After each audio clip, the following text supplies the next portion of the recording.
Hello and welcome. I'm Patrick Curtis, your host and chief monkey, and this is the Wall Street Oasis Podcast.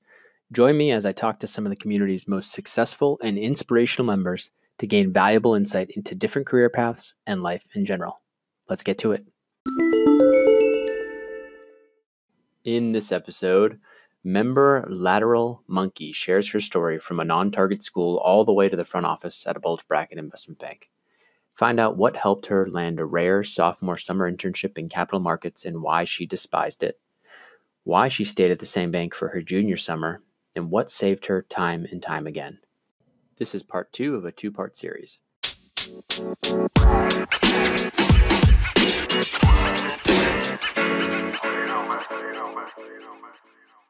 Talk to me first about, so you were, sorry, I interrupted you before about talking about like there were no female MDs. Talk to me a little bit more about that. So like there was just, did you feel like it was, you're out of place? Yeah, like you were talking about gender ratio there. So I have a firm belief, just based on my experience in finance, I have very often been the only woman in the room. Mm-hmm. I don't think it's about having more women in the room, although that's always a plus. I think it's about the way men treat you. Mm-hmm. If they treat you like your opinions are valid and they're worth listening to and like you're important, I think that goes a very long way. You know, like there was no women in my group my second summer, but the way that the men treated me and the way that I interacted with them made all the difference. So a big difference is this, right? Like I have certain hobbies and I think they're interesting. And, you know, junior bankers on my first summer, on the team my first summer, were not willing to talk about it and like honestly looked down on it and were super condescending. Mm-hmm. My second summer, they were open to discussing it and learning about it, and we would talk about it, and there was like an exchange of ideas there. That is super positive, and I think that is a sign of a healthy group. Very interesting. I love it. So, okay, you get the offer. Are you crying again because you're so excited? Oh, yeah. Absolutely. I think I put down in Wall Street Oasis, there was a question like, how do you know you've made it? And for me, that was the moment because, you know, I remember wanting to move to New York City as a child and not knowing how. And then all of a sudden, this is going to be my home. You're telling me this is going to be my home after senior year? That was huge for me. Yeah. Huge. Did your parents know what investment banking was at this point, now that you had done it for 2 summers? Kind of. I think they were more just like, they saw my signing bonus and they were like, this is good. This is okay. This is a real job. Yeah, this is a real job. This is good. This is okay. And I think like one of my aunts or something like had a friend whose son had done investment banking, but he was at Goldman. Yeah. And she was like, oh, she'll never see you, but she'll make a lot of money and it's okay. And they were like, okay. Very true. Okay. In terms of kind of how your senior year went, I assume it was like a blast because you kind of had that offer. Well, first tell me, how did you proceed to shop the offer? Did you accept after a couple of days, a couple of weeks? So this is, again, returning to the importance of relationships, right? But over 2 summers at one firm, I had built a lot of relationships. And the relationships I had made my first summer, they had deepened by the time I came to my second summer. And when you talk about deepening of relationships, again, no one includes what that is. I'll be totally honest with you. It's as simple as just checking in with people. Yep. Right? And like, so how often did you do that? How often, like those older bankers have really boring lives. Yes. So like hearing from a young person and being like, hey, this is what I'm thinking about. This is what I'm doing. Right. This is what's going on in my life. You will be infinitely more interesting than them every time. Totally. Guaranteed. And did you feel like, how did you feel like get that balance in terms of not bothering them too much? Did you have like a certain set time, like you'd only check in once a month, once every 6 weeks? What was the kind of a natural? Did you feel like it was normal? Depends on the person. Yeah. Depends on the person. If they felt a little stodgy, like it was a once every 6 months thing. Yeah. If I knew they had, this is one that I think is a little more nuanced. Like if I knew they had just had children. Yeah. Right. The first year is hell on earth. So yes, I would normally check in. Like that was another one. You could probably hear my babies crying in the background. Sorry if you can hear that, but yeah, exactly. Like, you know, yeah. You like a sleep-addled person, do you really want to be emailing them constantly? That's not great. And also, don't send articles to someone that just had a child. They're not going to read them. Unless there's something super, super, super interesting, they're not going to read them. Right. So like little things like that, again, this is where EQ comes in, right? Yeah. Like little things like that. There were some people, I think it was mainly women bankers, who I knew I had a lot in common with. Mm-hmm. I would send them stuff a lot, like maybe every 3 months, maybe every 5 months, you know, maybe something cool came out for women in leadership positions, and I would send it to them and be like, hey, have you thought about this? Like, what do you think of it? Cool. Right? So stuff like that. Yeah, but you'd use it. Just be careful. Yeah, be careful not to overdo it. I would say this. I never ever emailed anybody more than once every 3 months. Got it. Never. That's good guidance. And I never emailed anybody less than once every 8 months. Perfect. I love it. So between 3 and 8 months. Yeah. Yeah. So in terms and also make sure you have something to say. Make sure you have something to say. Right. And make sure you have a viewpoint on something. Like, there's way too many people that I saw as a young person who would approach senior people and they would start talking about something, but they had no developed viewpoint on it.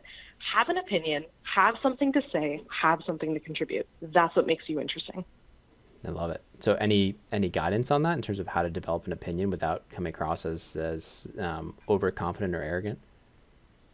I think it's just about like respectful discourse, and that's something that's so lost in American universities. But again, that's a discussion for another time. Yep. You know, it's something as simple as if you and I are talking about. I'm going to give a contemporary example. If you and I are talking about politics, right? Democrats and Republicans. Mm-hmm. I'm not going to like run in there and say, no, you're wrong on this point. There's a respectful way to make a point, and there's a disrespectful way. So a respectful way to make your point is, let's say you say something like, Republican tax cuts are going to generate growth in the long term, and they are overall good for the economy, right? Mm-hmm. There's your statement. Right. And I say something like, that's a really interesting point. Have you ever thought about it this way? And then I present maybe a more Keynesian argument, and I say, you know, tax cuts could actually hurt the economy. Have you thought about, you know, what John Maynard Keynes said about driving up government expenditure during times of, I don't know, catastrophe and, you know, helping drive growth that way, right? That's a good way. Yep. Me saying you're wrong or something like that, that's a bad way. And Understood. That makes a lot of sense. So tell me a little bit. I also talked about politics a lot with bankers. Which is that's like I can't believe you did that and navigated it like so. It sounds like you navigated it successfully because it's a very dangerous place to play.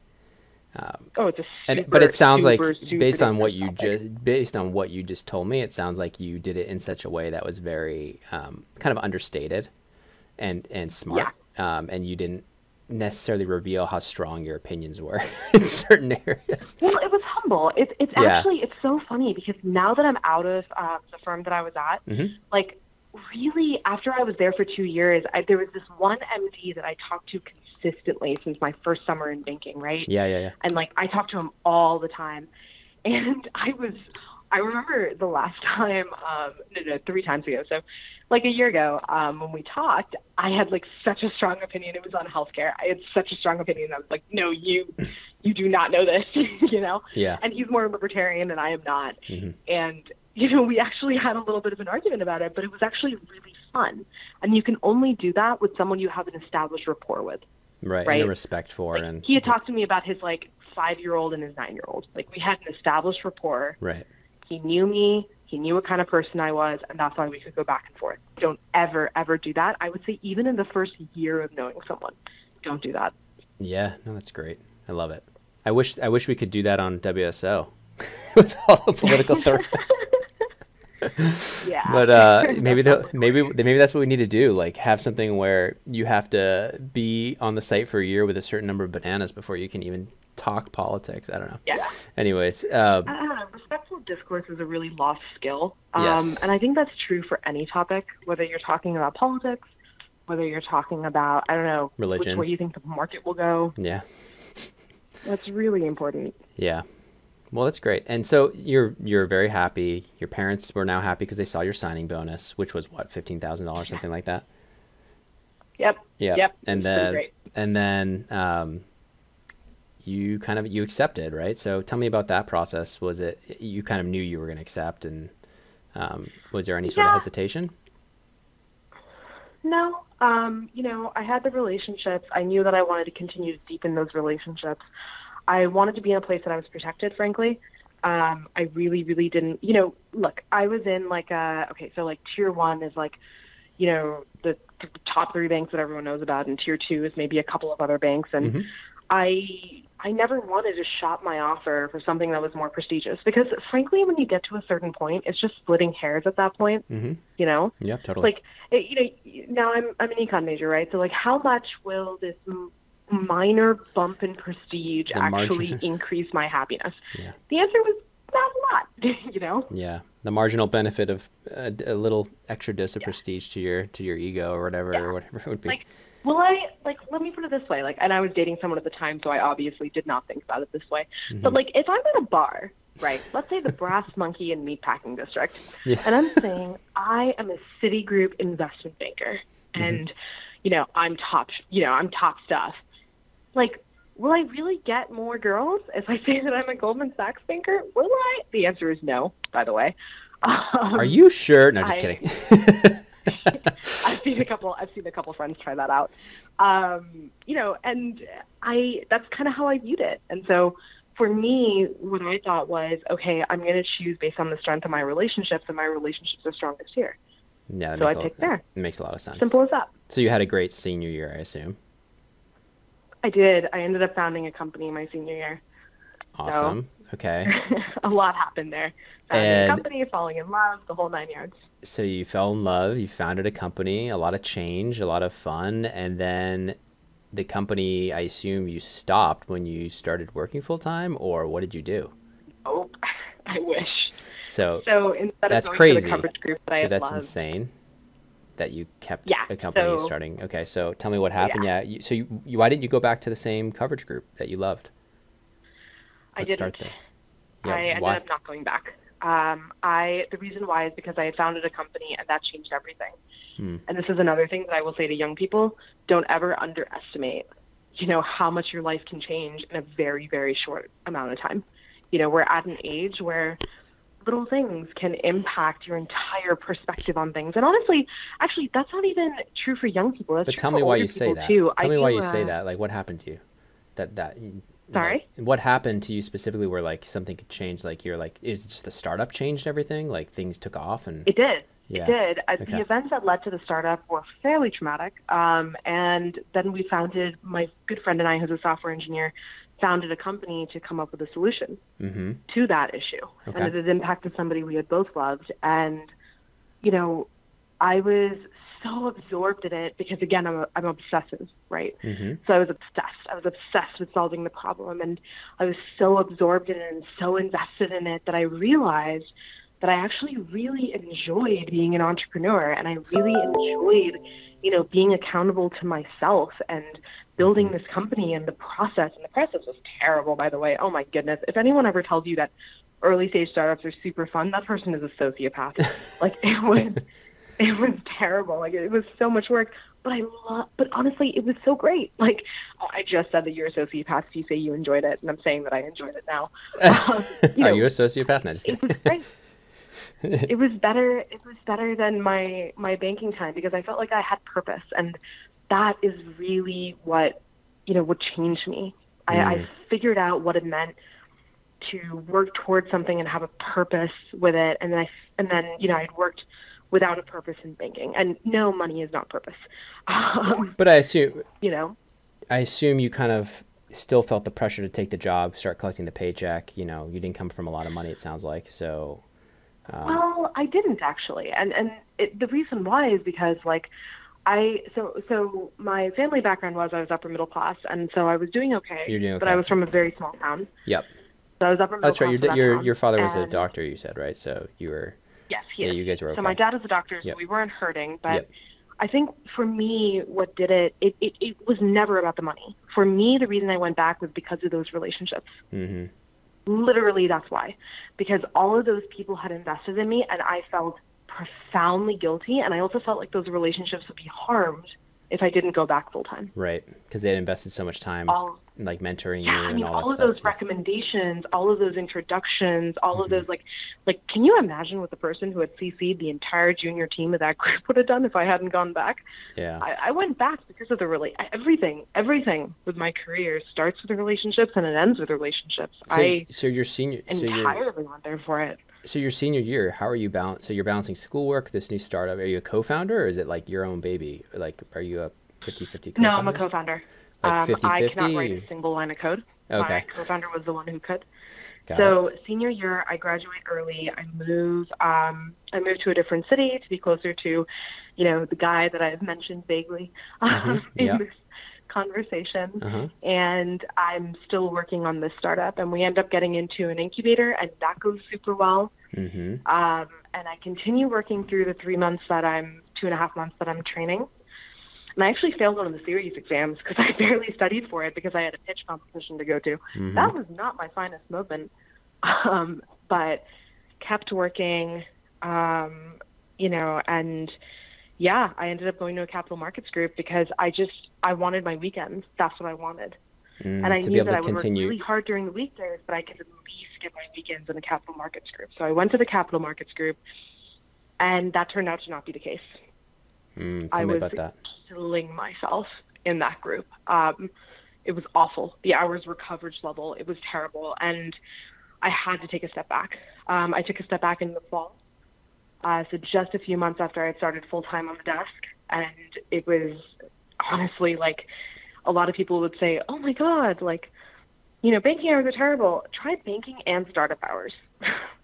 Yeah. So what did you was your co-founder be like, what are you doing? Like, you can't do this? Or had you guys raised funding? What was if I was your co-founder and you're like, I'm going to go start banking, I'd be like, what are you doing? Like, no, you can't do that. Or like, you got to sell to me or something. You know what I mean? I'd be like, you're not going to be working.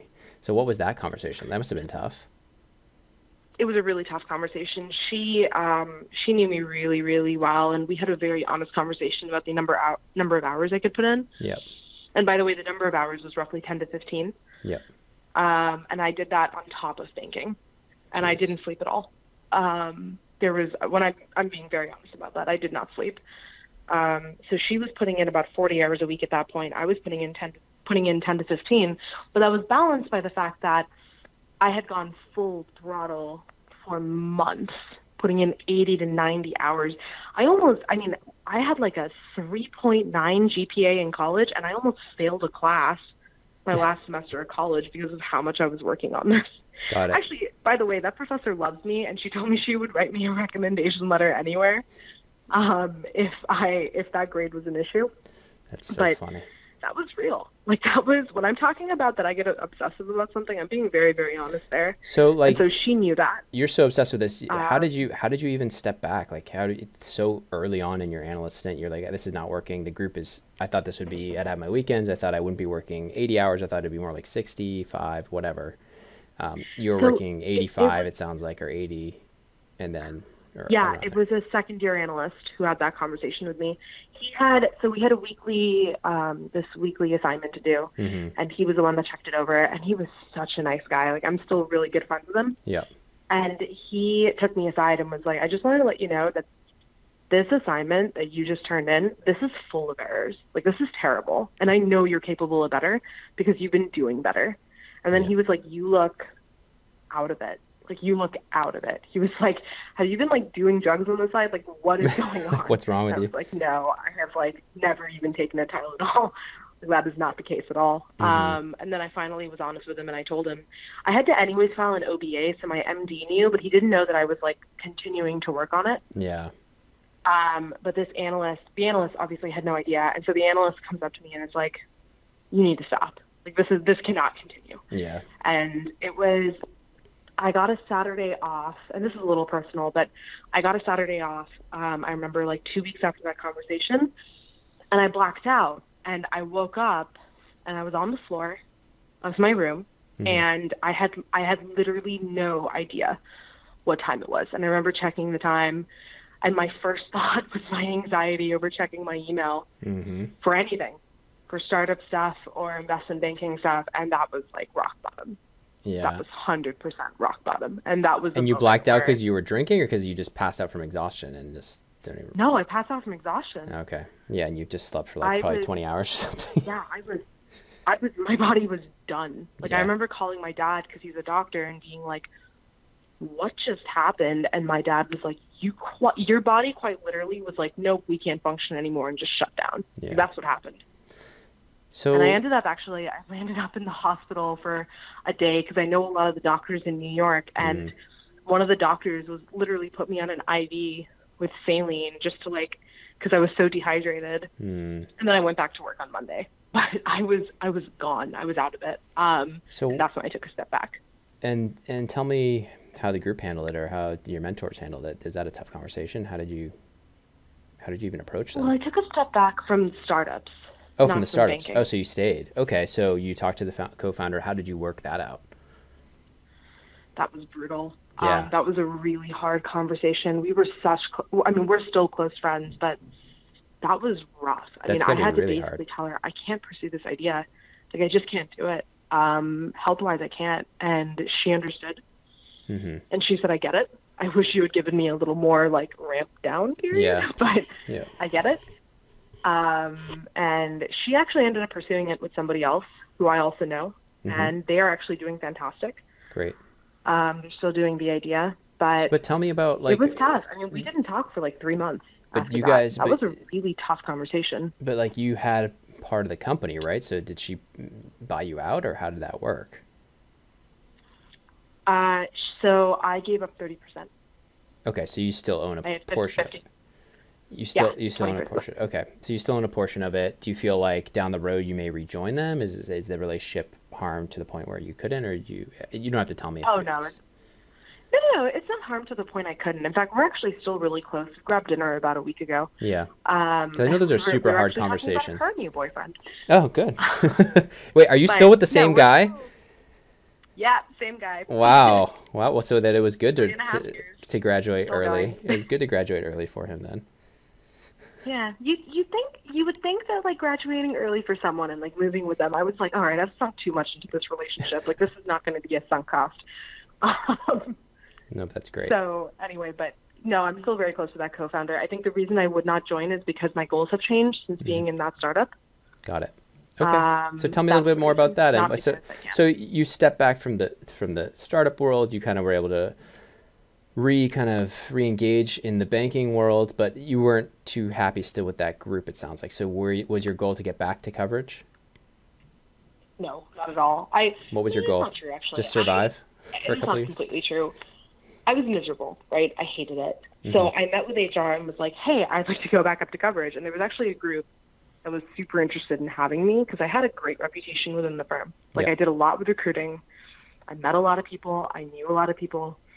But HR was adamant about this. They were like, we get so many kids that want to switch. If we let one switch, it's going to be an avalanche. This cannot happen. Yeah. And they blocked me, and they were like, nope, it's not going to happen. Don't even try. Oh, man, that's tough. So then what was your next move? Just survive in that group for a couple of years? Nope. My next move was to go to an MD that I knew really, really well and I was really close to, and basically be like, this is the toll this is taking on my mental health and myself. I need to get out. And she introduced me to someone, and this is what I mean by don't underestimate how much your life can change. She introduced me to somebody incredible. This particular person, again, not identifying her for a lot of reasons. Yeah. When President Trump won his election in November of 2016, she was one of the groups that was extremely afraid when Trump was elected. And she looked at her life and she said, she was a director in a coverage group in investment banking. And she looked at her life and said, if I am, rounded up by the state tomorrow, if something happens to me, if some white nationalist hurts me, would I have lived a life that I am happy with, that I am proud of? And the answer was no. So she upended her entire life. And she basically said no to, God knows what salary, right? How much do coverage directors make these days? A lot of money. People were like, HR thought she was insane. They would are you absolutely out of your mind to go to a back office position? You are, you're making so much, you're going to become a managing director. Everyone knows you're going to become a managing director. And she said, no, not for me. So this is somebody who had kind of left the front office, went to back office, more in like a strategy type group? Yep. Got it. And so Yep. you had already, you didn't know who this person was, but through one of your connections, i.e. network, you got put in touch with this person. Then tell me how that conversation went. I mean, it was kind of, she told me her personal story. Yeah. She told me her story. She told me why she switched. She was like, I'm being really honest with you because woman to woman, right? Yeah. And I kind of told her like similar, not the exact same story, but like similar story. Like I'm done. Like I'm not enthralled by the industry. It's not something I'm enjoying. Yeah. I want to switch. And she said, all right, I've got, 3 jobs that you'd be really good at. Here are the options. Cool. And there was one that really spoke to me. And it was focusing on strategy and like implementation of AI processes. And that's the direction I went. Very cool. That conversation with my MD was really funny. He's like, what? The confusion on their face, like, you're going to back office. So that's, like you said, it's one of the probably the few times we've seen somebody in front office want to actually step back and go back office or middle office, whatever you want to call it, as strategy roles. So tell me a little bit about, well, you don't have to tell me a lot about the group, but just tell me about that sacrifice. Was it a big pay cut? Was it, how was the work? Was the work more interesting? Did it turn out to be still monotonous? Tell me a little bit about that. Sure. So pay, I guess I can get, is it appropriate to talk that number? Yeah, I always ask. Yeah. I mean, for bankers, it's pretty well known. So like 85, 90 base, right? And then. Yeah. Okay. I'll be honest. I'll be honest then. Yeah. So I got promoted to an associate essentially, with switching to back office. Okay. Because they had to give me a position that was equivalent to my pay. Yep. Now, on my resume, I say that, I was the first person promoted in my banking class, which is true. Yeah. I just don't list the reason why. I love it. So, okay. So I got a $10,000 bump on my base salary, actually. It's my bonus that got cut to smithereens. So I got a $25,000 first year, like standard bonus. Yep. First years don't get a performance-based bonus. We just get the set, whatever, right? Right. I got a $12,500 bonus in my strategy role. And I remember looking at my bonus and being like, did I do something wrong? Yeah. I hadn't. That's just the reality of back office. But I was an associate compensated at the level of the vice president. I have to be honest about that. So I got a slightly higher pay bump, but I think I had analysts on my team that we had hired. The analysts were getting paid, I would say, about $65K, 65 to $75K, in that range. Yep. So about on the analyst level, after the bonuses factored in with the 85, 90 on the front office plus the whatever 40 to 60, right? First year, it's a pretty significant haircut. It's about a $60,000, $70,000 cut on the analyst level. You had been promoted, but what about work life?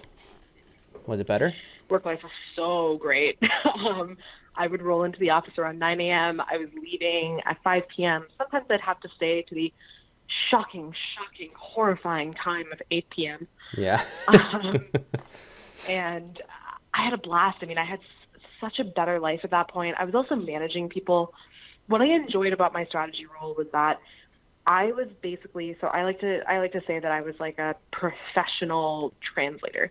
And what that means is I essentially took what the AI teams and my engineers were telling me, and I translated that for the C-level execs that had basically bet their careers on this program. Got it. That was my job. Very cool. And I had such a blast doing that. I had a great time doing that. So you were there for how long? And then tell me what's going on, what's next, and why'd you leave? Yeah. So I was there for roughly 8 months. I enjoyed it, but honestly, I wasn't developing in the direction I wanted to. I think also, going back to that young girl that was, wearing a protest T-shirt when she met a director in investment banking, like, that's always been more of who I am. I've always been the kid in the protest T-shirt who wanted, major change in government, and that's the direction I'm heading in now. And so I realized that I was still working a job that didn't really have purpose, and I quit. Out of the blue? And I left to go to a startup, and I actually got an offer at a startup, and they were like, hey, why don't you start in like 2.5 months? So I went and I backpacked for a while that offer dried up. That offer ended up not materializing because they shut down their New York City office. Okay. And so now I'm looking again, and I'm looking at government jobs, and I'm looking at startup jobs, and I'm kind of, checking out both. But I'm really, really excited for what comes next. And again, I think what's most valuable is honestly my relationships. Last weekend, actually, so I think it was Saturday night, I had a Goldman Sachs guy over at my place, and he was like, he went through 3 bottles of wine. That guy can drink like a horse. Really nice guy. We've been good friends for a while, and I had him over, and we just talked for a while, and then today I hit him up and was like, hey, by the way, there's a job with someone that you know, considering you drink basically half my wine stores, would you mind making that introduction? So, I'm still doing the whole wheeling and dealing and all that, but again, optimistic. That's awesome. Well, I love your story. I think it's really interesting, and I'm excited to hear what you do next. I think you may end up in DC or somewhere with a lot of influence at some point in your life. So it's exciting. Never say never. Maybe this interview will sink any, congressional and Senate ambitions. No. They'll Unlikely. pull it up and they'll be like, "Oh God, that's the girl that basically gamed her way into another offer in banking." Goodness sake. No. We want this person. All I know is that there's a lot to learn from listening to this, and I think the listeners will appreciate it. And I think just the perspective that you have coming.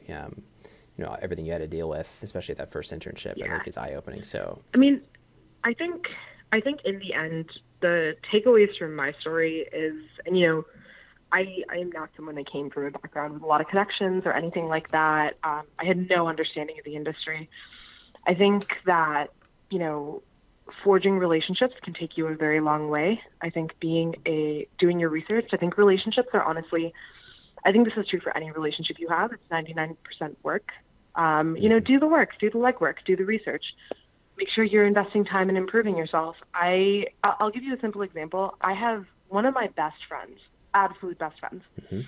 She's not very extroverted like me, but she is the most amazing modeler ever.